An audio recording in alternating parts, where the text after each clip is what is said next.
Welcome to lesson 58 and 59. I don't know if you can see the screen yet. Yes, sir, we can. Okay. So we just had a discussion on the case study for customer engagement and distribution strategy. So now we are going to be looking at multi-channel communication strategy decisions. And at the end of the lesson, you should be able to explain online communication mix and budget decision. So everything that you guys were discussing in the previous lesson, you remember you talked about print, Luyanda. You talked about, Tangiso talked about Instagram. So how do we come to the decision of using those channels? How can we use multi-channel communications at once? How can you use many platforms at once? So that's what we are going to be looking at. We are also going to look at the online communication mix and budget decisions. As I said, it's always easy to tell someone use TikTok, to tell someone do print, or to tell someone do that without considering the depth of those people's pockets. Do they afford what you are recommending them to do? Do they have enough devices to use the channels that you are recommending them to use? For example, if you say that Gogo can use TikTok or Instagram, does she have a smartphone that could do that? Or does she have the right skills to operate on TikTok and Instagram? Does she have enough knowledge? Because remember, we're talking about someone who is not a digital native. We're talking about someone who is actually a senior citizen and who is not familiar with these emerging technology platforms. So we also need to consider that. For even for people like me, I struggle to use TikTok. I haven't yet fully known how you can use TikTok. I don't understand some of the features of Twitter, even on Facebook. Then how do you think it's going to be like when someone who is 65 years wants to use it? So these are things that we need to consider. We need to consider the budget. Can they afford it? We also need to consider the skills and the expertise that they have, whether they can be able to use the online communication mix and be able to allocate the resources that are needed. Because if someone does not have the right skills, it means that they need to outsource those skills. So they need to look for external agencies. They need to look for someone who knows how to do something. And of course, that someone needs to be paid. So do you have enough budgets to pay that person in order to achieve XYZ? Yes, Dianda? Sir, in that case, of her being like a small business, would it not be better for her to outsource other small businesses that are like in the entry level so that it doesn't cost as much?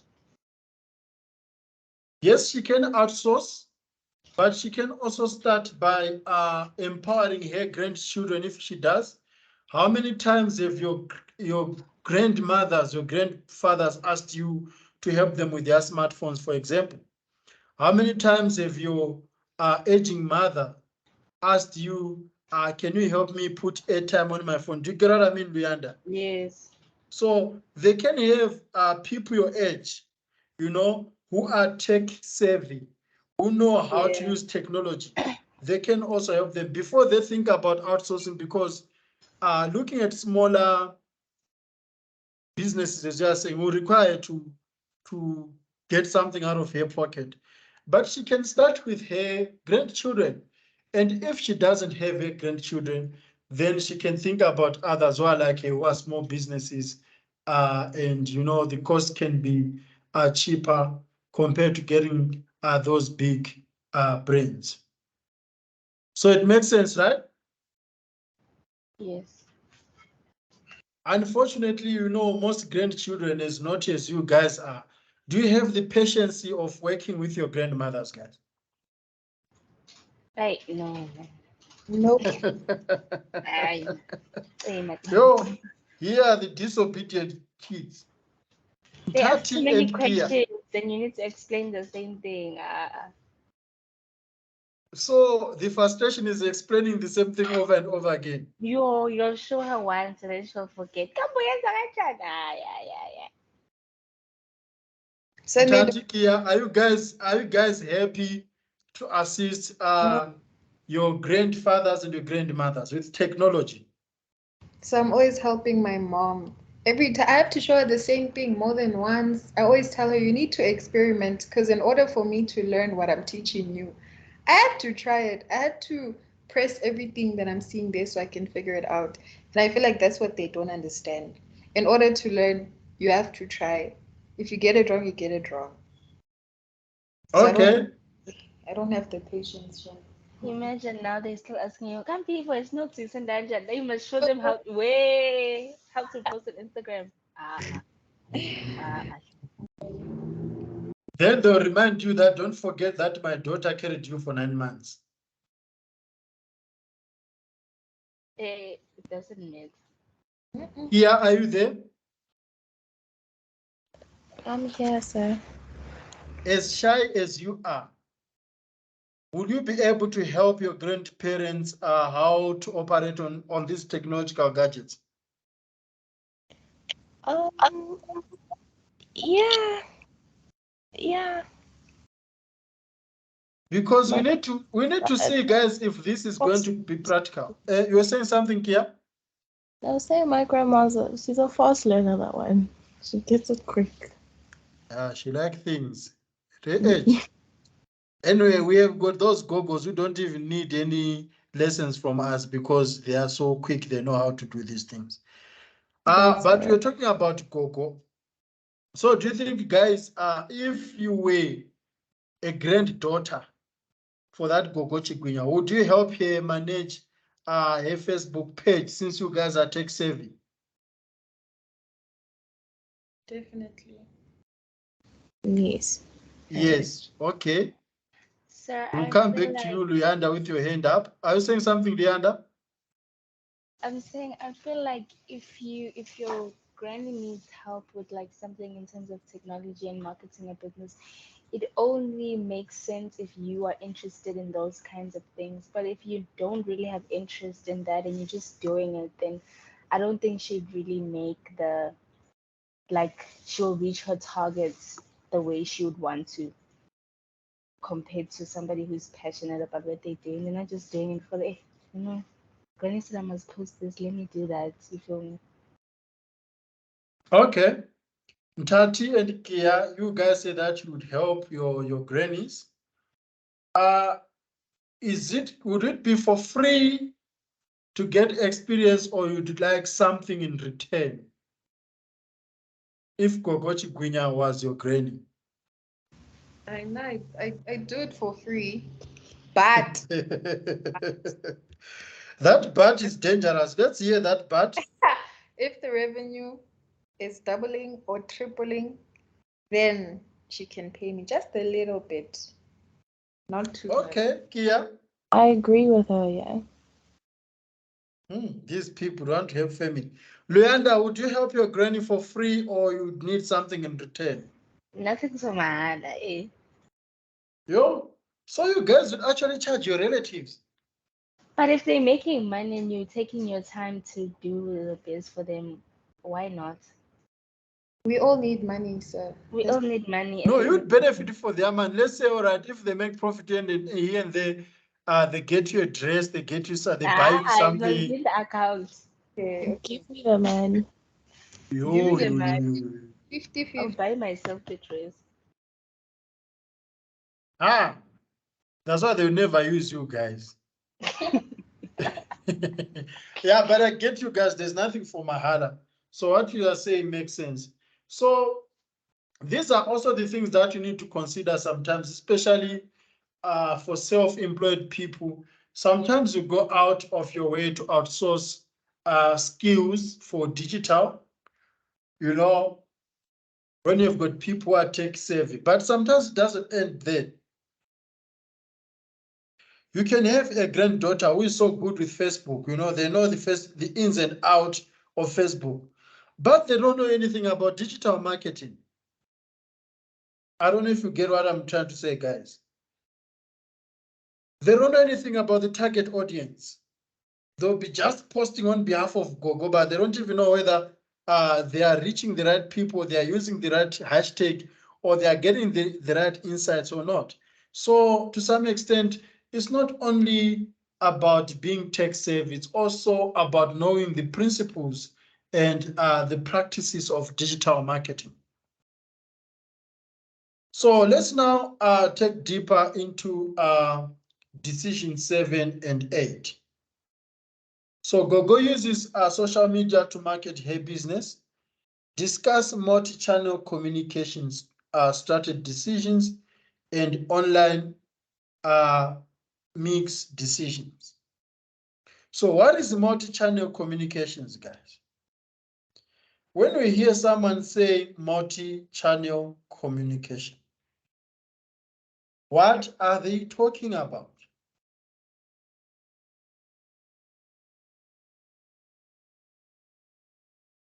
Please repeat that, sir. So when you hear someone talking about multi-channel communications, what are they talking about? What is it all about? I'd say it's mainly about multiple channels, like communicating on multiple channels in, how can I explain it? Can I use examples? Yes, you can. It's sort of like Instagram and Facebook. Instagram is a lot more visual. We have videos, we have pictures. Yes, you can write text at the bottom of your post, but you still have to expand and things like that. So when people go on Instagram, usually it's just to look at things. And then on Facebook, you can see the pictures or the videos and the texts at the same time. So the way in which you approach your communication on Instagram is not going to be the same as on Facebook. So every channel doesn't necessarily, like, you can't post the same things on different channels at the same time. You need to cater to that specific channel's audience or user, if that makes sense. Okay, it does make sense. So when it comes to channel this and channel that, there are 3 communication channels that types of channels that you always come across. So I don't know if you have heard the term omni-channel communication. Yeah, it's the Woolworths one, I think. Okay. And then we are talking about multi-channel. Have you heard the term cross-channel communication? How is that one different from omni-channel? Okay, we'll start with the multi-channel that we are going to be looking at. So multi-channel communication simply means communicating with customers via multiple channels, as you mentioned. So such as SMS, email, web, mobile application, social media, and so on.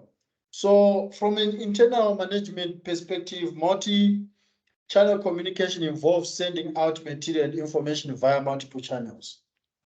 Then we have got omni-channel. Omni-channel communications enables companies to send consistent, centrally managed messages across all channels. So the omni-channel ensures that your customer get communications optimized in a way.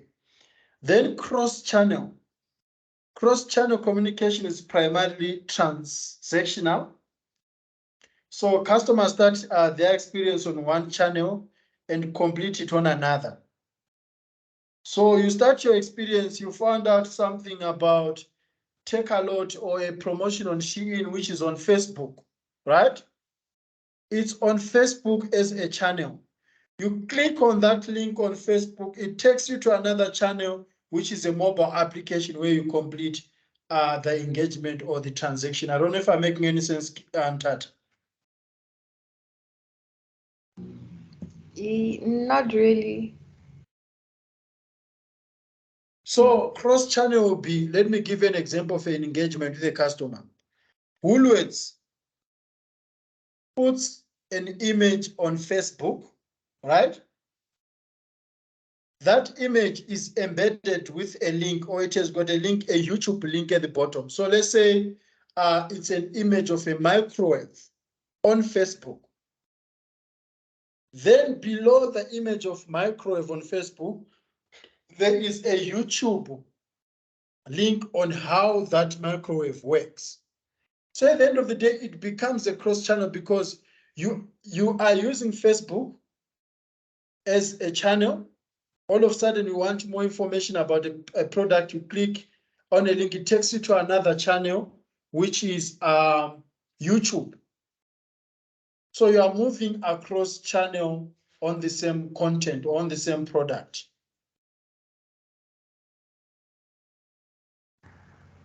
Okay, it makes sense now. It makes sense now. Yeah, think about the links that you are given on WhatsApp, in WhatsApp groups. In this class, we use cross-channel. We engage on WhatsApp in the WhatsApp group for Digital Marketing 3.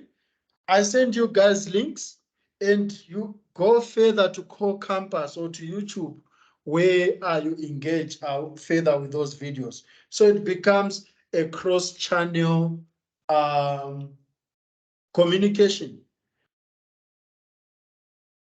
It can be a multi-channel communication when I'm using WhatsApp group, Core Campus, and Microsoft Teams at once without you leaving a channel to another. So the moment you are leaving one channel to another, you are crossing over to different channels. It becomes a cross channel.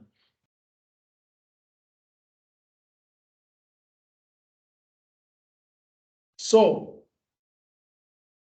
with GoGo as well, how can she use multiple channels, guys?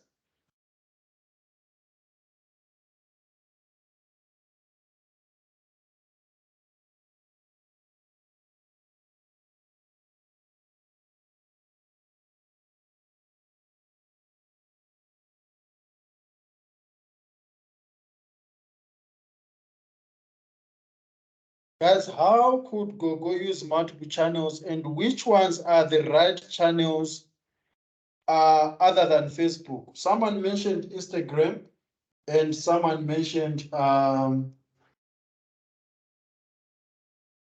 TikTok.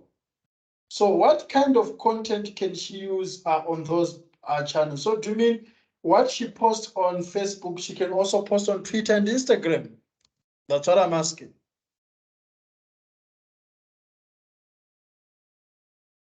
I'll try to answer.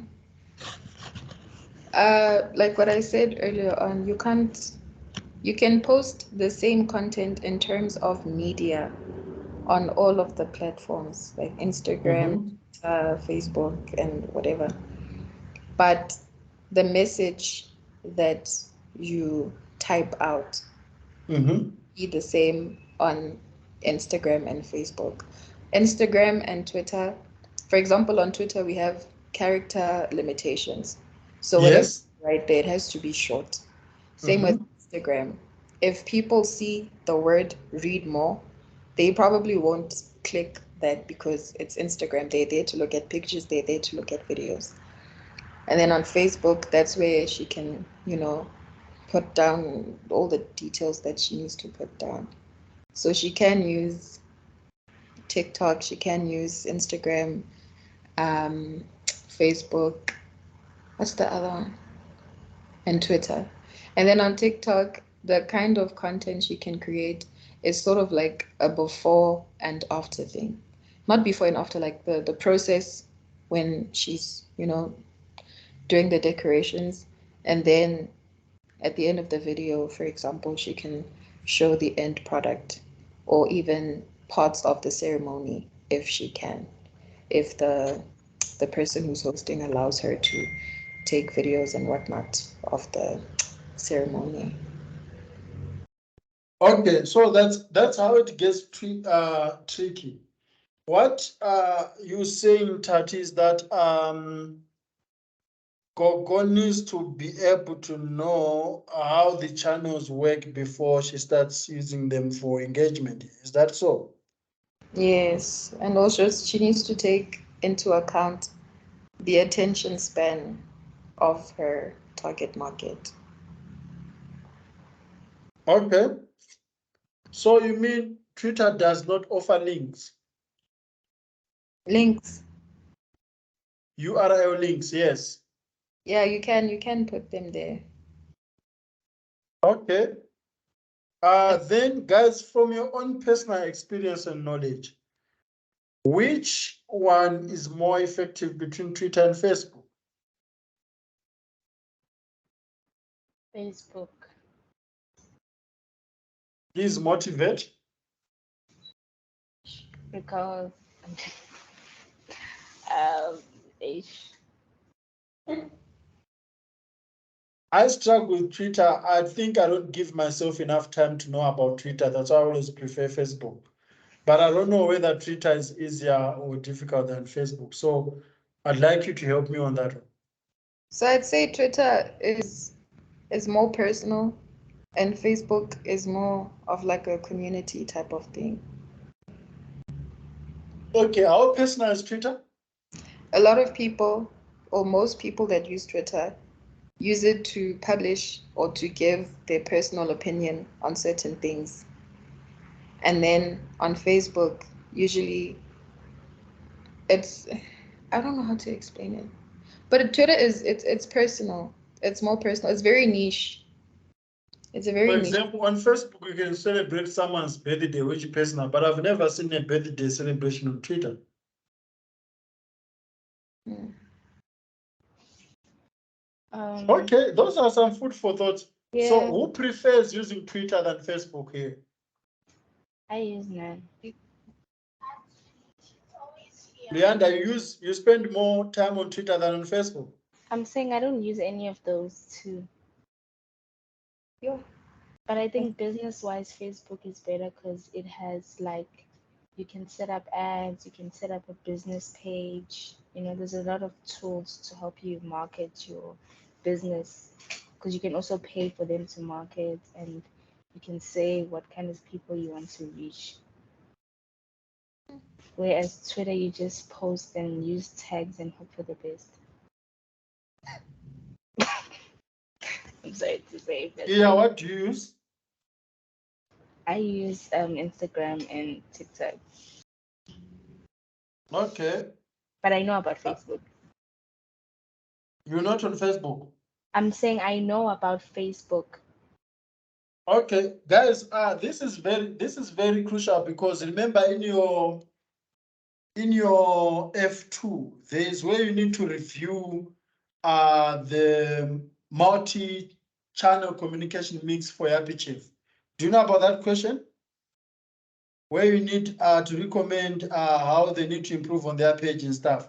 So realize that most companies, they are not active everywhere.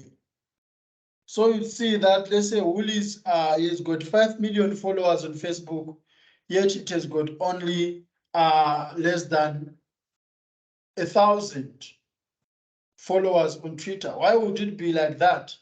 So do you mean most of their customers are not on Twitter, they're on Facebook?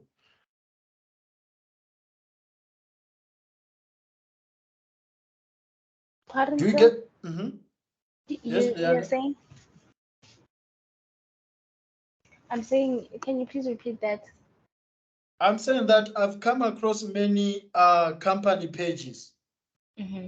whereby you realize that Checkers has got 5 million views on YouTube, right? One Yes. channel. Then on Facebook, they've got even less than 1,000 followers. Or on Twitter, they've got less people. Why would they have so many followers on YouTube or so many followers on a certain platform, yet on another one, it's very less? Maybe because of the content they produce on each platform or where their target markets or which platform their target market is mostly on. Okay. But guys, have you also come across what I'm explaining here? Yes. Because I don't think companies are equal across their channels. That's what I'm trying to say. Like their efforts, their energy, their frequency of posting, the number of followers, their engagements, it's not equal across channels. Okay. And I'd like to understand, why is it not equal? If you are more active on LinkedIn, why are you not active on TikTok? I think so. They first try all the platforms and see which one gives the best like return in terms of people inquiring for your business or people contacting you. And then they sort of focus on that, but also try to gradually grow the other platforms. All right, correct. So the reason why I'm driving you to this discussion, guys, is that you also, rather than just understanding how the platform works, you also need to know where are your target audience and where do they likely spend more time. So even if you don't understand how Twitter works, but if the majority of your target audience is on Twitter, you cannot abandon them just like that, right? You need to know how Twitter works and be able to engage with them on Twitter. So it's the same thing with Gogo's business. The multi-channel strategy that she needs to come up with. She needs to know where her target audience is. You know, those, be it people who are getting married or people are about to get married, or people who are on honeymoon, all those who are her potential clients, people who are about to graduate already. If she knew you guys in Boston, you know, this is your final year. It means that you would be graduating very soon. She needs to know how she can reach out to people like you. So these are things that one needs to consider when engaging or when coming up with a multi-channel communication strategy. You don't just use because it's out there. There's Instagram, there's TikTok, and millennials are there. They can be millennials there, but what if those millennials are not into weddings, are not into funerals, are not into graduate, are not into events?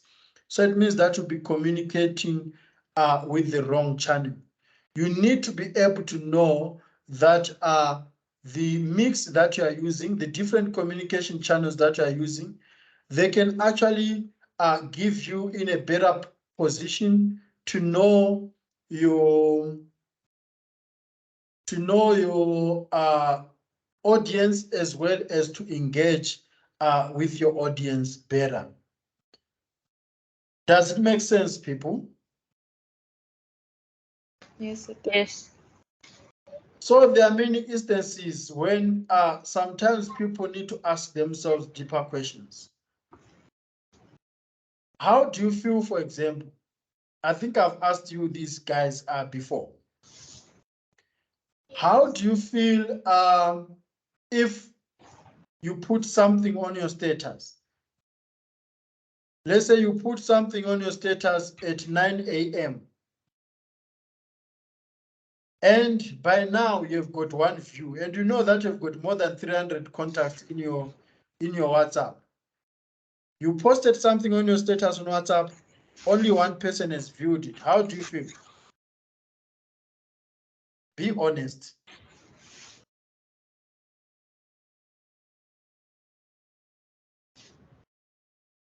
So me, I can't see who views my status update, so I can't answer.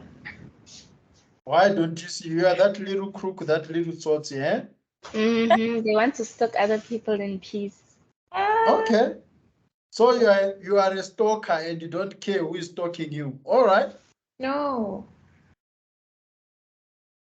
I You feel know like what they do, sir.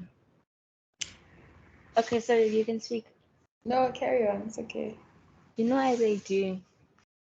In order for them to view other people's statuses, they switch off their thingy, that thing that shows And then when they post the status for somebody, they open it to see if that person's viewed it. Oh, clever. I'm learning something. I will have to do that.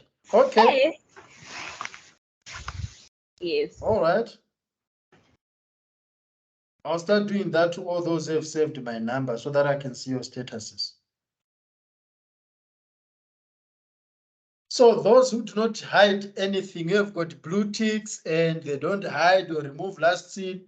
How do you feel if you have posted something and there's been no some traction on it? Or even on Facebook? There's been no what? Some traction on it, like there's nothing, no view, no like, no share, you know. Hey, it's live. You try again next time. So I think It's really sad, guys. It's very sad because the reason. Yes, Leander, you're saying something. No, I'm just laughing that you're saying it's very sad. Yes, it's very sad because the reason why you would post something, you want people to engage with it, of course. So if you had that new hairstyle, or if there's something that is making you feel so happy, and it would be cool for others to say, "Oh, where did you do that?" and stuff like that. But all of a sudden, no one is engaging with it, it and depends. you feel like people are actually recognizing the information that you are putting out there in form of an image or in form of a video or in form of text. But these things, it's like you can't be really like demotivated because it just depends on what you put out and if people are going to engage or not. And like if for example, if you talk about like Instagram, sometimes you post and your content is nice, but maybe like for example, if you post a reel, usually what you need to do now is in order to make your reel gain traction, you need to use like the right sound that's trending on Instagram at the moment. So if you use a different sound that's probably not popular or trending, then your video might not get much traction because Instagram is not going to push it. But I don't think that has anything to do with like your content being horrible. I think it's just not having enough information about whatever you're putting out. Okay, I hear you loud and clear. Um, but let's look at organizations. Why do organizations post content? Based on what you have just said, Rianda. So if They Woolworths post. is posting content there, Mhm. do they expect engagement or they're just doing for the sake of, okay, they're going to see the promotions anyway? They expect engagement. And if they don't get engagement, what do you think they would feel? How do you think they would feel? They would feel a bit like, ish, okay, so maybe let's go back to the drawing board. I would hope they do. Okay. So these are the things that you guys need to be very familiar with, because someone out there is actually losing his or her job because there was no engagement on the content that is being created for the company. Do you know that, guys?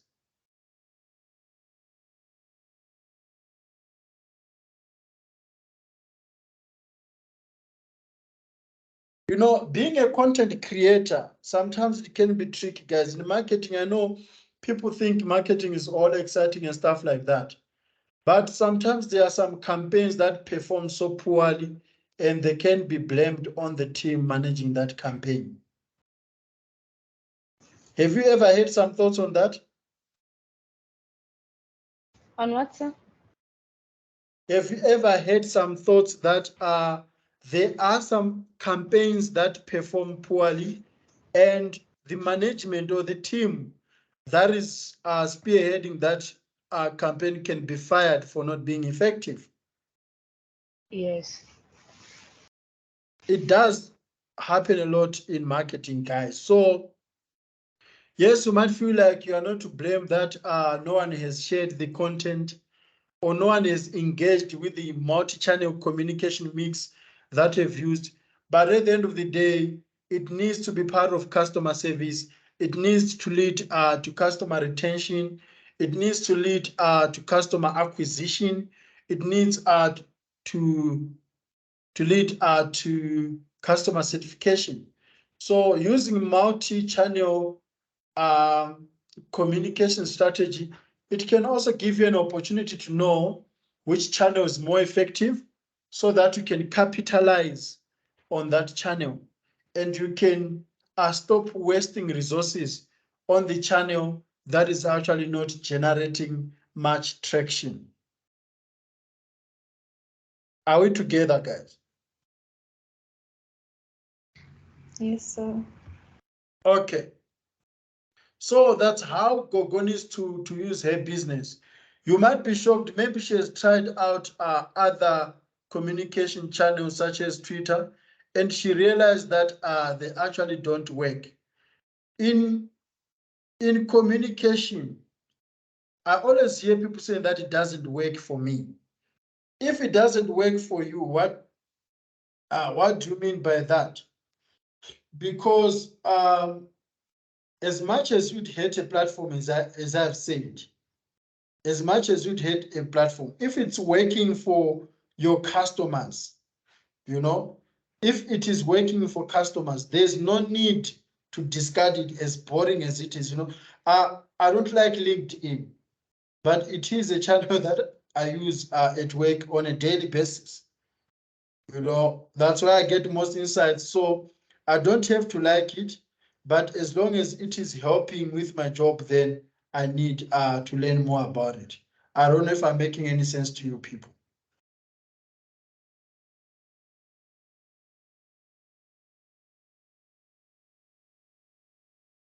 So that's it, guys, about the application of decision 7 and 8.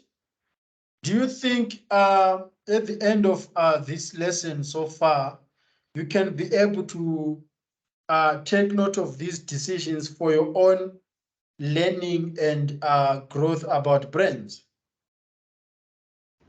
Yes, sir. Okay, that's perfect. Are there any questions and any queries? No. All right. Next week it's offline classes, so I'd like to see your ugly faces on campus, guys.